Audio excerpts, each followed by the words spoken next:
Par Martine Sheila. Ah oui, Martine. Mais pousse-toi, Félicien. Il faut présenter Martine Sheila. C'est à moi la présenter? Oui.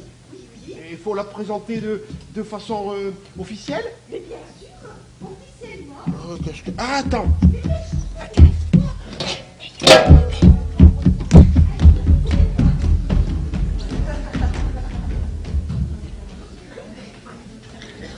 Mesdames et messieurs, nous avons l'honneur de vous présenter Madame Sheila.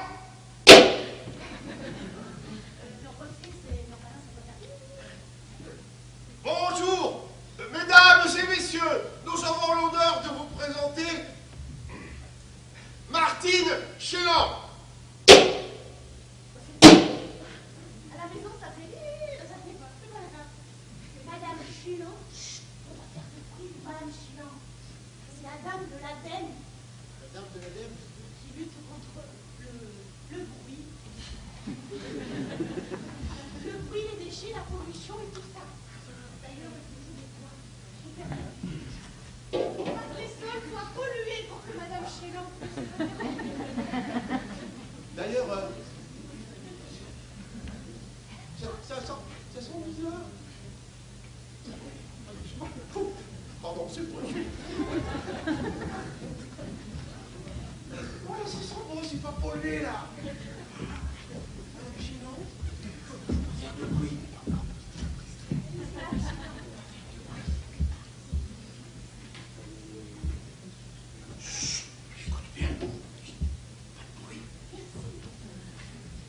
Pas osé parler.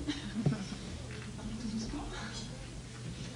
Bonjour, j'ai pas besoin de me présenter. Hein. Ça a été fait, jamais j'ai eu une présentation comme ça, c'était trop top. donc, je suis très contente d'être ici. Hein. Donc, je m'occupe de transport à l'ADEME, de mobilité durable. Je m'occupe un peu d'urbanisme aussi parce que c'est quand même important de faire le lien entre le transport, l'endroit où on habite et l'endroit où on se déplace. Moi, je vais reprendre un petit peu ce qu'a dit M. le Préfet, parce que je pense que c'est important de comprendre pour quelles raisons il faut absolument que nous travaillions sur la mobilité. Je vais vous donner quelques éléments d'information complémentaires. Donc tout d'abord, le changement climatique, une réalité. Effectivement, on a globalement depuis 1870 la température de la Terre a augmenté de 0,8 degrés. Et la dernière décennie est la plus chaude depuis 1000 ans. On observe des sécheresses, des déplacements d'espèces, des modifications d'espèces végétales, des élévations du niveau de la mer, et tout ça, c'est vraiment aujourd'hui une réalité. D'ailleurs, ça a été à nouveau effectivement mis en avant par le 5e rapport du GIEC, le groupe intergouvernemental d'experts sur les évolutions du climat, qui ont confirmé que c'était effectivement l'activité humaine qui était responsable de cette augmentation de la température, du niveau de la mer, de l'effet de serre. Donc il faut absolument aujourd'hui se préoccuper de cet effet de serre qui augmente et qui nous fait augmenter la température de la Terre. En Languedoc-Roussillon, il y a une étude qu'on a réalisée au niveau de l'ADEME qui a montré qu'on était aujourd'hui à 1 degré de plus au niveau de la température, 1 degré de plus depuis 30 ans. Et c'est en moyenne, au niveau régional, c'est ce qu'on observe. Et même il y a des moments, c'est-à-dire au printemps et l'été, où on est à 1,2, 1,4. Et ça peut paraître complètement anodin, parce qu'1 degré de plus, qu'est-ce que ça fait? Sauf que le dernier épisode glaciaire, c'était 5 degrés de moins. Donc on se rend compte quand même que là, si on continue comme ça, on risque d'avoir réellement chaud et des populations qui risquent d'en souffrir, des populations du Sud qui sont aujourd'hui en Afrique. Vraiment, on risque d'avoir des migrations importantes. Il faut absolument faire quelque chose pour protéger cette planète. Cette élévation donc, de température en Languedoc-Roussillon, entre autres en Méditerranée, pourrait quand même se traduire par une augmentation du niveau de la mer qui pourrait, donc, parce qu'on n'est pas forcément très optimiste, se traduire par jusqu'à 1 mètre du niveau côtier à l'horizon 2100. 2100, c'est quand même dans pas longtemps. Donc 1 mètre, vous imaginez ce que ça fait sur la Camargue. La Camargue, elle n'est plus. En fait. Donc il faut absolument qu'on approfondisse cette partie-là. Après, ce changement climatique a quand même des impacts importants d'un point de vue sanitaire, sur la qualité de l'air. Effectivement, le transport a une responsabilité importante parce qu'effectivement, on a une qualité de l'air, notre air se dégrade très fortement. On a une concentration très importante en polluants, donc effectivement, on a des polluants effectivement responsables de l'effet de serre. Enfin, on a au moins l'effet de serre, puis après on a d'autres polluants qui sont quand même des polluants cancérigènes, des polluants qui aujourd'hui sont responsables en France de 42 000 décès prématurés chaque année. Et bon, c'est vrai que c'est encore plus important en milieu urbain, c'est vrai que ça c'est mais bon, 42 000 décès, c'est quand même pas tout à fait anodin. Donc là, cet impact sanitaire, et en fait, on a une très forte responsabilité des transports. On va le voir un petit peu après, même si ça a été rappelé ce matin. Après, on a une raréfaction donc, des ressources fossiles et on a une hausse du coût de l'énergie. Là, effectivement, avec tous les effets que ça peut engendrer. Donc la raréfaction des ressources d'énergie fossile, donc vous savez que le transport c'est principalement des énergies fossiles, dont on se sert. En fait, entre 2005 et 2011, on a tout simplement le baril de pétrole qui a été multiplié par 2, le prix du baril de pétrole. Et en France, donc, la consommation d'énergie représente environ 2300 euros d'énergie brute, 2300 euros par ménage, ce qui représente 8,4% des dépenses. Donc ça, je ne dis pas, ce n'est pas le coût de possession d'une voiture individuelle, c'est le coût juste lorsqu'on prend l'énergie initialement que l'on consomme. Donc on est à 8,4% des dépenses, qui représente de plus en plus de problèmes. Et on a aujourd'hui des ménages qui éprouvent de plus en plus de difficultés à cause de cette facture énergétique. Il nous faut absolument donc maîtriser les consommations énergétiques, effectivement développer les énergies renouvelables. Il faut effectivement permettre d'assurer à tous un accès, continuer à avoir accès à l'énergie, mais du coup elle est chère, il faut la préserver. Tout à l'heure, enfin, j'ai entendu M. le Préfet qui disait qu'une voiture c'était encore pas assez cher. C'est très cher une voiture, moi je trouve. C'est quand même, on est à 40 centimes d'euros du kilomètre. Donc 40 centimes, vous faites 10 km, vous allez travailler, vous avez 4 euros. Vous revenez, vous faites que 10 km. Vous revenez, vous avez 8 euros. Donc ça veut dire chaque fois que vous prenez votre voiture, c'est 8 euros quand même, si vous faites 10 km pour aller travailler. Donc c'est quand même pas anodin. Donc chaque fois que vous faites un déplacement, vous multipliez, parce qu'en général, on prend le coût du carburant, et on oublie qu'effectivement on a acheté cette voiture, on oublie qu'on paye l'assurance, on oublie qu'il y a voilà, c'est tout ça donc en moyenne 40 centimes d'euros du kilomètre, c'est très cher. Vous imaginez si vous faites 100 km, votre trajet, voilà, vous faites aller-retour. Voilà. Je pense que ça vaut le coup quand même de se poser la question. Et surtout, si on est 2 dans la voiture, on divise par 2, si on est 3 dans la voiture, on divise par 3, bon voilà. Et puis après, si on regarde les autres modes, bah, c'est quand même, voilà. Effectivement, on peut des fois se dire que le train sur longue distance, il peut être cher, mais enfin, on regarde la voiture, on a vite fait le calcul. Qu'est-ce que j'ai d'autre à vous dire? Donc effectivement les engagements de la France est engagée, donc ça je vais le passer puisque M. le Préfet l'a rappelé, donc le 3 x 20 s'est engagé donc à respecter 20% d'énergie renouvelable, d'améliorer 20% l'efficacité énergétique et diminuer de 20% l'émission de gaz à effet de serre. Donc sur le secteur des transports, effectivement, on a décidé de baisser de 20% les émissions de gaz à effet de serre. Il faut absolument qu'on y arrive à l'horizon 2020. 2020, c'est bientôt. On arrive en 2014. Voilà. Donc il faut absolument arriver à atteindre cette partie. Donc ça, c'était quand même un exemple pour montrer l'augmentation du dioxyde de carbone, donc, qui est responsable de l'effet de serre, entre 2002 et 2013. Donc on voit quand même que voilà, ça augmente, et alors là, nettement, ça augmente, c'est indubitable. Après, qu'est-ce qu'on a ici? Donc ça, ce sont les dépenses énergétiques et on voit ici quand même qu'en milieu rural et dans les petites villes, on est quand même beaucoup plus sensible, les dépenses énergétiques sont encore plus flagrantes. Effectivement, et cette partie bleue, c'est la responsabilité du transport. Donc il faut absolument travailler sur la thématique de l'écomobilité. C'est un point important et qui a un impact encore plus important en zone rurale. Donc la responsabilité du secteur des transports. Donc au niveau national, effectivement, on a 26% des émissions de gaz à effet de serre qui sont dues au transport. Au niveau régional, donc le SRCAE, donc ce sont les données du SRCAE, donc on a une responsabilité à hauteur de 41%.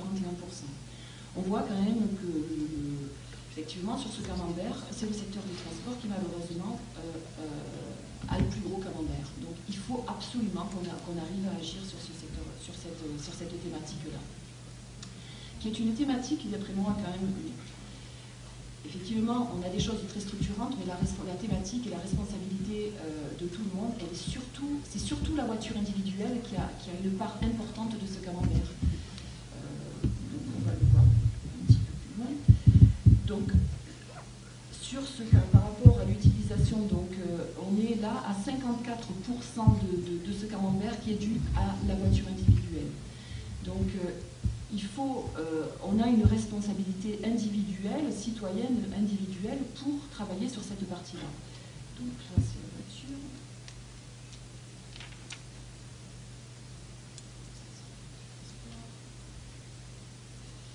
Donc, qu'est-ce qu'on peut faire? Effectivement, on a plusieurs choses.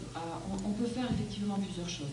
Tout d'abord, on doit se privilégier l'utilisation de modes de transport qui, d'un point de vue énergétique, sont les plus performants. Parmi les modes de transport qui sont les plus performants, on a tout d'abord la marche à pied et le vélo, tout simplement. Parce que là, on a la meilleure énergie que l'on peut avoir, c'est celle que l'on ne consomme pas. Et c'est la nôtre, la meilleure énergie. Le vélo, souvent, donc en zone urbaine, va nettement plus vite que la voiture individuelle. À pied aussi. À partir jusqu'à 5 km, à peu près, le vélo est plus rapide que la voiture individuelle. Après 5 km, c'est sûr qu'on s'essouffle un peu. Mais quand même, on peut penser qu'un déplacement sur deux fait moins de 3 km. Quand même, ça en fait des déplacements qu'on pourrait faire à vélo. 1 sur 2 aujourd'hui. Au niveau de l'ADEME, donc, on accompagne effectivement les collectivités qui ont envie de mettre en place des actions en faveur de la marche à pied et du vélo. On finance par exemple, on accompagne les communes en les cofinançant donc, des études qui s'appellent schéma mode. À quel endroit c'est pertinent de faire des aménagements cyclables qui permettent de marcher aujourd'hui à pied et vélo de façon sécurisée. C'est tout bête, mais effectivement, il faut aujourd'hui qu'on redonne en milieu urbain sa place à la voiture, sa place à la marche à pied et au vélo. Aujourd'hui, les voiries ont été faites pour les voitures. Aujourd'hui, c'est la marche à pied et vélo. Il faut qu'on change aujourd'hui notre vision, notre angle en fait de vision. Il faut effectivement qu'on se dise, on va la donner à la marche à pied, on va la donner au vélo, puis il restera. Effectivement, on ne va pas enlever la voiture individuelle en ville. On va essayer de combiner aujourd'hui. Aujourd'hui, on ne combine pas. On a des voiries pour les voitures. Donc, il faut simplement qu'on change et qu'on puisse donner cette place pour qu'on puisse aujourd'hui marcher à pied et à vélo de façon confortable. Tout le monde, des personnes qui sont à mobilité réduite, tout simplement des mamans avec des poussettes, etc., avec des trottoirs, des largeurs de trottoirs qui sont correctes. Voilà, je pense qu'il faut vraiment qu'on arrive à changer cet angle-là. Donc après, ça fait des investissements sur on va avoir des investissements à faire sur de longues années, mais je pense que c'est comme ça qu'on va petit à petit inverser les courbes que l'on a vues aujourd'hui. Donc effectivement, on a parlé des carapates, effectivement, que l'on accompagne aussi donc, avec le conseil régional, donc, sur tout le territoire de Languedoc-Roussillon. Après, le deuxième mode à privilégier, ce sont effectivement les transports collectifs, qui sont 2 à 3 fois plus efficaces que les transports individuels. Et le mode ferré est 2 à 7 fois plus performant. Donc les transports en commun émettent 3 fois moins de gaz à effet de serre, c'est vrai. Et là, lorsque ce sont des données, je vais me dépêcher.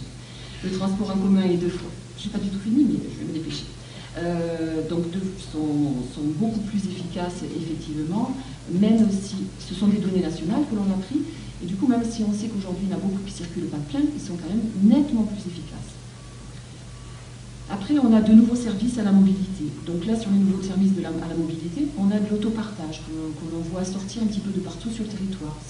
Est-ce que c'est important de posséder réellement une voiture individuelle? Chaque individu possède une voiture individuelle? Pas forcément. On peut tout simplement la partager. Et puis le reste du temps, on prend les transports en commun, on prend le vélo, etc. Puis le jour où on a besoin d'une voiture, on prête cette voiture qui ne nous appartient pas, mais qu'est-ce que ça fait qu'elle ne nous appartienne pas? Là, on diminue évidemment les coûts, on diminue... on réduit la circulation, on réduit tout ce qui est stationnement, l'emprise sur voirie. En fait, on diminue tout simplement la place que l'on donne à la voiture individuelle. Donc, le transport à la demande, c'est effectivement, là, c'est optimiser aujourd'hui le transport en commun. C'est effectivement peut-être envoyer des petits véhicules, récupérer les gens tout simplement sur des lignes qui peuvent paraître dire virtuelles, mais qui sont mises en place et actionnées uniquement à la demande. Et puis, bien évidemment, il y a le covoiturage, mais ça, je ne vais pas l'approfondir aujourd'hui. Aujourd'hui, tout le monde sait. On estime quand même qu'un covoitureur permet d'éviter 1 tonne, 2 en moyenne par an, donc ce qui est quand même pas négligeable. J'avais quand même fait des présentations. Ça, c'était le coût. Ce sont des éco-calculettes que vous trouverez sur le site de l'ADEME. Lorsque vous faites un déplacement de 10 km, à vélo, vous en avez pour 2100 €, parce qu'effectivement, il y a quand même l'achat du vélo. En voiture, vous avez 210 €. En voiture, vous en avez pour 2070 € pour faire 10 km pour aller travailler. En transport collectif, en bus, on en est à 141 €. En voiture, c'est pareil, 2070 €. Là, j'ai pris le covoiturage, on diminue tout simplement par 2 le coût lorsqu'on est en covoiturage, et là, c'est un covoiturage à 2.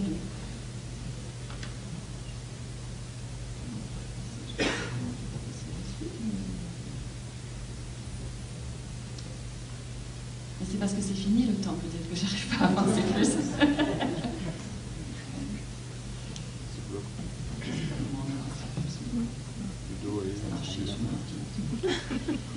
Bon, après, je vais le faire sans présentation. Donc, effectivement, aujourd'hui, il y a d'autres façons. Donc, là, on a vu effectivement privilégier des modes les plus efficaces. On a aussi avancé sur la technologie des véhicules et la diversification énergétique. Donc, la technologie des véhicules, c'est clair. Aujourd'hui, on a des véhicules qui consomment de moins en moins. On fait de très gros progrès sur les véhicules, au niveau des véhicules. On a des réglementations qui, effectivement, sont de plus en plus contraignantes, et ces réglementations de plus en plus contraignantes font qu'aujourd'hui, on a des véhicules, on voit apparaître des véhicules classiques, essence diesel, qui sont à 90 grammes, qui émettent 90 grammes de CO2 au kilomètre. Donc, lorsqu'on sait qu'aujourd'hui, la moyenne nationale est près de 140 grammes de kilomètre, on peut effectivement faire le choix d'un véhicule aussi qui consomme moins à l'achat, tout simplement. Si on veut garder une voiture individuelle, si on en a besoin pour X ou Y raison, si on ne peut pas la partager, ou même si on la partage, on peut aujourd'hui effectivement avoir un véhicule qui consomme moins. D'où l'importance, lorsqu'on achète un véhicule, de regarder sa consommation. Pour ça, il y a des étiquettes CO2. Lorsqu'on achète un véhicule, il faut regarder comme lorsqu'on achète un frigo, regarder l'étiquette CO2 pour tout simplement acheter un véhicule qui consomme moins. On a de plus en plus de véhicules donc aujourd'hui qui apparaissent sur le marché avec des consommations moindres. Après, on a aussi des véhicules qui utilisent des énergies différentes. On a des véhicules GPL, on a des véhicules GNV, on a des véhicules de plus en plus, on a des véhicules électriques qui vont irriguer tout le territoire national. Donc on peut aussi s'orienter vers d'autres types d'énergie pour ces véhicules. Donc on a rappelé effectivement, tout à l'heure, je préfère rappeler le bonus-malus, effectivement, ça qui a permis quand même d'éviter en 2009 3 millions de tonnes de CO2 au niveau français, ce qui est loin d'être négligeable. Qu'est-ce qu'on a d'autre? Après, effectivement, ça aussi, ça a été rappelé, on avait un peu la même présentation, même si je l'avais prévu un peu plus long. Effectivement, aujourd'hui, ce que l'on doit faire, c'est avant tout essayer de voir si notre déplacement est indispensable. Ce qui est important de voir, c'est est-ce que je ne pourrais pas faire autrement que de me déplacer? Est-ce que je ne peux pas essayer de trouver en ligne un formulaire plutôt que d'aller le chercher en mairie, etc. Est-ce que je ne peux pas effectivement travailler sur la visioconférence? Est-ce que je ne peux pas aujourd'hui faire du télétravail? Est-ce que je ne peux pas aujourd'hui tout simplement le faire par téléphone? Est-ce que je suis obligée de me déplacer? Effectivement, c'est la première question à se poser. Est-ce que mon déplacement est indispensable? Parce qu'aujourd'hui, en fait, on a tellement pris l'habitude de monter dans sa voiture, c'est vraiment une habitude. Donc je pense qu'on doit, aujourd'hui, la priorité est de travailler sur le comportement des personnes. Effectivement, c'est plus une habitude aujourd'hui que l'on doit avoir. J'avais encore juste une petite chose. On accompagne aujourd'hui principalement les communes et les communautés de communes. On souhaite on a décidé de mettre en place une action qui s'appelle écomobilité. Donc on a la ville de Mende qui est écomobile sur ça. En gros, on incite les communes et les communautés de communes à mettre en place chaque année 5 actions sur le thème de l'écomobilité. Donc 5 actions qui peuvent être des actions très simples, des actions très structurantes, des actions au niveau que les communes sont. Et en fait, on leur attribue un label, le label écomobile. Donc on relance, parce qu'on a laissé passer une année, parce qu'on n'a tout simplement pas eu le temps au niveau de la laine. Donc on relance ça sur 2014, donc on le lance fin d'année 2013. On va demander aux communes de s'engager. Et chaque commune qui s'engage aura la labellisation et sera reconnue pour l'année 2013 comme étant écomobile. Et puis si elle veut continuer, ça sera 2014, 2015, 2016, etc. 5 actions par an. C'est vraiment très simple, cette 5 actions par an. Effectivement, on peut mettre en place un carapate. Effectivement, on peut se dire, je fais un aménagement cyclable, piétonnier, je refais les trottoirs, je participe à l'acquisition de vélos électriques, comme le fait la ville de Mende, j'aide les gens à acheter un vélo électrique. En fait, 5 actions, et 5 actions qui peuvent être simples. Je fais simplement une réunion publique sur le covoiturage. Qu'est-ce que le covoiturage? En fait, tout le monde peut arriver à devenir écomobile. Donc, il suffit forcément de le décider, de le mettre en place, peut-être éventuellement de permettre l'affichage pour que les autres communes, petit à petit, puissent se lancer vers cette écomobilité. Donc si vous avez besoin de précisions sur ce sujet-là, n'hésitez pas à venir me demander. Vous n'avez pas vu la fin de mon transparent. C'est pas grave, je sais que quand même beaucoup trop long dans l'intervention.